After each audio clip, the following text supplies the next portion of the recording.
यदि आपको ये बातें पसंद आईं तो आप इन्हें अवश्य ही आगे बढ़ाएं। आपके 1 या 2 बच्चे हैं और कभी कभार आप उनकी शरारतों पर झल्लाकर उन पर हाथ उठा देते हैं, तो जरा सोचिएगा कि एक शिक्षक इतने सारे बच्चों को कैसे संभालता है। आप खुद टीवी या मोबाइल में व्यस्त हैं, आपका बच्चा आपके पास आता है, आप उस अधखिले फूल को झिड़क देते हैं, जाओ भागो पढ़ाई करो। जरा मन को शांत करके विचारिएगा कि एक शिक्षक किस तरह अलग अलग बुद्धि वाले और अलग अलग अभिरुचि वाले बच्चों को 45 मिनट तक एक सूत्र में बांध के रखता है अपनी कक्षा में। आपका बच्चा दिन भर गेम खेलता है, घर पर पढ़ता नहीं है, इसकी भी शिकायत आप शिक्षक से करते हैं। क्या करें, हमारा मुन्ना तो हमारी बात ही नहीं सुनता, जरा डराइए इसे।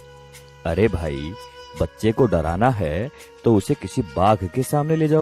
आप गुरूर ब्रह्मा टाइप की बातें रटते हैं, पर कुछ पेरेंट्स भगवान तो छोड़िए, शिक्षक को इंसान तक नहीं मानते। वे ये मानने को तैयार ही नहीं कि एक शिक्षक का व्यक्तिगत जीवन भी होता है, उसकी भावनाएं होती हैं, उसकी सीमाएं होती हैं। अन्य विभागों के कर्मचारियों की तरह शिक्षक सिर्फ एक वेतनभोगी ही नहीं होता, इसमें सिर्फ सेवा का आदान प्रदान ही नहीं होता, बल्कि छात्र शिक्षक के बीच तमाम मानवीय मूल्यों का भी आदान प्रदान होता है। आप अपने छोटे मोटे काम कराने के लिए सरकारी कर्मचारियों के आगे हाथ जोड़ते हैं, पैर पकड़ते हैं, लेकिन शिक्षक जो कि आपकी संतान को शिक्षा दे रहा है, उसकी एक गलती आपसे बर्दाश्त नहीं होती।